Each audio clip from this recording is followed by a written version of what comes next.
हमारे सर पर छत नहीं है और भीड़ भेड़ चिल्ला रही है कि हमें मंदिर चाहिए। हमारी बेटियां सुरक्षित नहीं है, लेकिन इन्हें धर्म खतरे में नजर आ रहा है।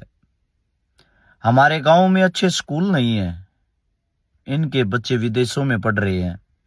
हमारे हिस्से बेरोजगारी आई है, ये हमें जाति धर्म में लड़वा रहे हैं। हमारे घरों में साफ पानी नहीं है, लेकिन ये हमें आस्था के नाम पर मूत्र पीना सिखा रहे हैं। हमारे तन पर पूरे कपड़े नहीं है, ये हजारों के कपड़े पहन कर इतराते हैं। हम टैक्स भरते हैं हर रोज, ये हमें जातियों में बांटते हैं। अपने ही देश के लोगों को लड़ाकर और फिर कहते हैं भारत विश्व गुरु बनेगा। यहाँ पर 9 दिन के नवरात्रे रखे जाते हैं। हर रोज 1 घंटे के अंदर 7 से 8 बलात्कार हो जाते हैं। कब तक आप लोग बेबुनियाद लड़ते रहोगे, मरते रहोगे? कब तक आंखें बंद करके सोते रहोगे?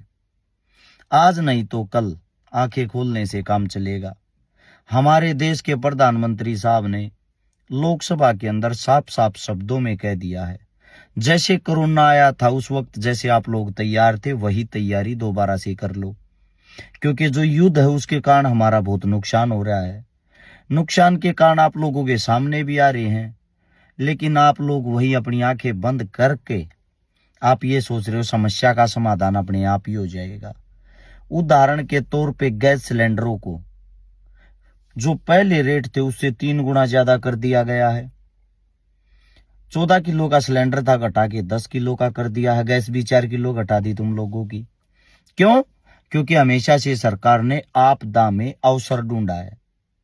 गैस जो है हमारे प्रधानमंत्री साहब के प्रिय मित्र अडानी जी, उनकी तरफ से आती है, उनकी तरफ से आती है। फिर देश में वही हालात आने वाले हैं कोरोना टाइम जैसे। तो प्रधानमंत्री साहब ने घोषणा कर दी कि ऐसे हालात पैदा होंगे, और साथ में प्रधानमंत्री साहब ने अपने मित्र को बोल दिया है कि आप अपनी चीजों को 2-2, 3-3 गुना महंगा बढ़ा के लूट सकते हो। खुला लूटने का ऑफर फिर से आ गया है। एक अंबुजा सीमेंट अब सीधा 60 रुपए महंगी हो जाएगी। मतलब कि कोई भी सीमेंट हो, एक सीमेंट की बात नहीं कर रहा मैं। साथ में कुछ ही टाइम में डीजल पेट्रोल की किल्लत हो जाएगी। कुछ ही टाइम में आप लोगों को बता देता हूं, आप जो आटा, अन्न, चून जो कुछ भी खाते हो उन चीजों की दिक्कत हो जाएगी, क्योंकि किसानों को ये मार रहे हैं ट्रेड डील के नाम पे।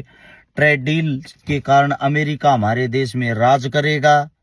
आपके जो यहाँ के किसान हैं वो ऐसे ही आत्महत्या करेंगे। ये हमारे देश के ओरिजिनल और असली हालात हैं। कहीं भी 5, 10, 20 गायों के सिर कटे पाएंगे। उन सिरों को लेकर लोग रोडों पे उतरेंगे। हम अपनी मां को नहीं मरने देंगे, छातियां पीटते हैं। पुलिस प्रशासन पे भी हाथ उठाने लग गए हैं। ये पूछने वाला कोई नहीं है कि गो हत्या करवा कौन रहा है। ये पूछने वाला कोई नहीं है कि सरकार गो हत्या पे रोक क्यों नहीं लगा रही। प्रदर्शन जो सरकार के खिलाफ होना चाहिए वो प्रदर्शन कोई नहीं करना चाहता। ये हमारे देश के ओरिजिनल हालात हैं।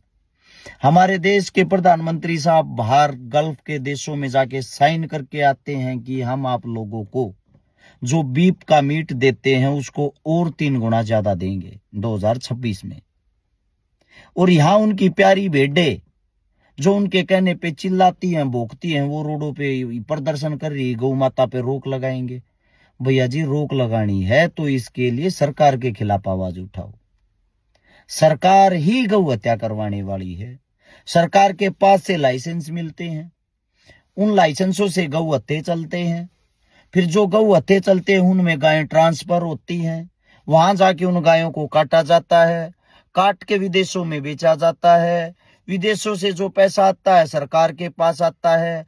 फिर रोडों पर ड्रामे करने के क्या फायदे हैं? जब सब कुछ सरकार कर रही है तो प्रदर्शन सरकार के खिलाफ किया जाता है।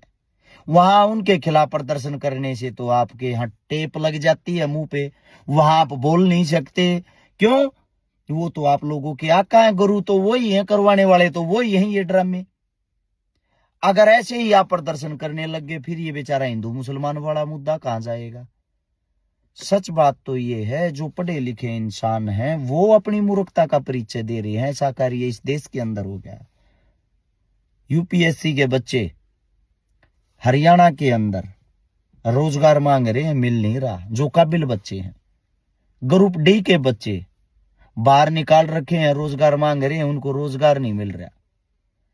हमारा रोहतक के अंदर पीजीआई का जो स्टाफ था, 9 महीने हो गए हैं उसको हड़ताल पे बैठे, उनकी कोई बातें सुनने वाला नहीं है। ये हमारे देश के हालात हैं। यानी कि देश के अंदर अच्छाई के लिए कोई आवाज उठाता हो, उसको या तो कांग्रेसी घोषित कर दो, या देशद्रोही घोषित कर दो, या झूठा घोषित कर दो। आप घोषणा पत्र साथ लेके घूमते हो, आपको कौन सा पत्र चाहिए वो तुरंत आपको दे देंगे।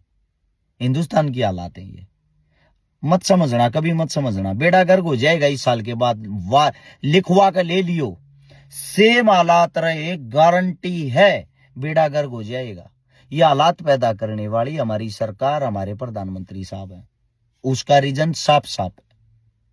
ईरान इतनी बड़ी जब लड़ाई लड़ रहा था, 2 देशों की लड़ाई थी, उसमें पैर फंसाने की मोदी साहब को जरूरत ही क्या थी? जिस समुद्र के रास्ते से हमारे देश के अंदर डीजल, पेट्रोल, गैस सारी चीजें आती हैं, वो समुद्र ईरान के अंडर आता है। 60% हमारा जो बिजनेस, जो कारोबार है, उसी रास्ते से होता है। उन लोगों ने अगर वो रास्ता बंद कर दिया तो ऑटोमेटिकली हमारे देश के अंदर हर चीज की किल्लत पैदा होगी, क्योंकि आज भी हम हर चीज में दूसरे देशों पर निर्भर हैं। हमारे ट्रंप ताऊ जी क्या बोलते हैं, जो अपने मुंह से वो जुबान निकालते हैं, हमारे वाले जो आका साहब हैं उसको तो बस ऐसे गर्दन करनी है। जी हजूर, झुकी हुई गर्दन कभी किसी देश का राजा और उस देश का भविष्य तय नहीं कर सकती। ये हमारे देश के हालात है। समझना समझो, मत समझना हमारे को मूर्ख समझते रहो। हमारा कार्य आप लोगों को जागरूक करना, ये हमारी मजबूरी बन चुकी है, क्योंकि यहाँ जिंदा दिल लोग बहुत कम रह गए हैं।